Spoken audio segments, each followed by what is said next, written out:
Na mimi nataka niseme kwa mzazi wa Albert, mimi sijaona mzazi mjinga, mzazi takataka, mzazi ng'ombe kama huyu mzazi wa Albert. Wakenya wamesimama na huyu mzazi wa Albert wakachanga 10 million. Hakuongea kitu yoyote. Ile kitu huyu mzazi aliongea, alisema ya kwamba ati sasa hata mkinichangia pesa mtoto wangu atafufuka. Nimepata 10 million, mtoto atafufuka. Ati Ruto kumupigia simu anakuja kwa media kushukuru Ruto, kusema ati mimi nashukuru Ruto kuchukua huyu mtoto kuwa yake, ati amenitumia 2 million. Huyu mzazi ni mjinga kiwango gani? Mimi sijaona mzazi anafurahia kifo ya mtoto wake. Ni kama Albert amekufa, huyu mzazi afanye na yeye biashara.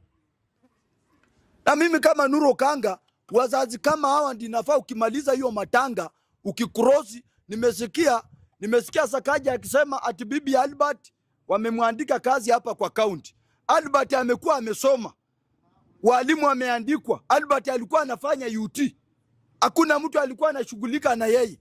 Kama serikali kweli ilikuwa inatambua Albert, kwa nini aingemwandika kazi akiwa hai? Ati sasa amekufa, bibi yake Sakaja amechukua ameweka kazi kule kule Homa Bay, ati amenunua rental yenye huyo mzazi atakuwa anapata pesa kila mwisho mwezi. Yani Kenya unakufa ndio wazazi wako wafaidike. Nataka niambie huyo mzazi, mimi kama Nuru Okanga, na niko na uchungu kwa sababu kama inji itakosa huyo kijana, ndio pengine angekuwa president kulingana na masomo yake, ama ndiye angekuwa governor wa huko, ama senator, ama MP. Lakini kama mzazi anaweza tokea kuongea kitu kama hiyo juu ya 2 million, you are stupid. Wewe ni mzazi mkumbafu. Na mimi naomba wakati utaenda kuvuka barabara kusanya hizo rental pesa, pigwe na gari ukufe. Wewe hauna maana katika nchi yetu ya Kenya. Unafurahia kifo ya mtoto wako. Ati Ruto unamshukuru. Unashukuru Ruto aje na mtoto wako kwa jeneza. Mimi nataka niambie wazazi, kama nyinyi wazazi mnafurahia watoto wenu kupigwa marisasi ili mchangiwe, ambieni watoto wenu wakae kwa manyumba. Mimi naambianga mama yangu, nikikufa awache nikufe. Mambo ya kubembelezana na watu hawachani nayo. Kwa sababu hii Kenya si ya watu individual. Hii Kenya ni yetu sisi wote. Na hii administrator ndio serikali imekuwa na mauaji 90% bila kudanganyana.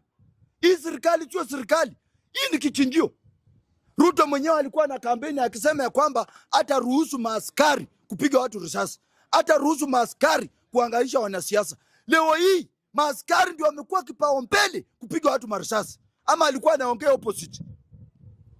Nataka niambie administrator ya Ruto, hata kama mnanichukia, hata kama mnaniongelesha, hata kama mtanikujia, mnikujie, na mimi najua mkinikujia haitakuwa rahisi mimi kutoka. Ni mangumi kupigana hapo, mniua hapo. Nyinyi polisi na raia mmeshatengeneza mpaka kubwa.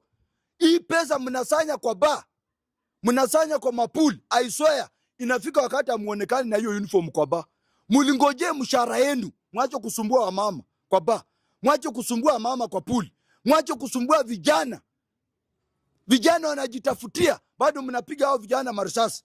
Kwani hii administrator ya Ruto, wakati ulikuwa unasimama kwa gari ukisema hautakubali Mkenya yoyote kupigwa risasi na polisi, ni nini inaendelea saa hii? Kijana ambaye alikuwa town anauza maski anapigwa risasi mbele ya kamera bila huruma. Alafu mnataka kubadilisha attention ya Wakenya, attention ya ICC, mnasema ni rubber bullet. Kwa nini rubber bullet? Hukupiga mguu, ulikuwa na nia kuua. Hiyo sio rubber bullet. Tunaenda na evidence ya hospitali, wametoa maganda ya risasi. Hiyo ni risasi. Daktari mwenyewe amesema wamefanya operation 2 hours. 2 hours wakatoa risasi. 2 hours. Kwani sisi ni wajinga? Tunafuata ripoti ya daktari ama ripoti ya maloya wakora? Wale wako kwa biashara. Wale maloya wako kwa biashara, wanataka pesa. Na nyinyi pia maloya mnafanya kazi mzuri, lakini kuna mahali mnaweza enda Wakenya wawachukie. Mtu amepigwa risasi kama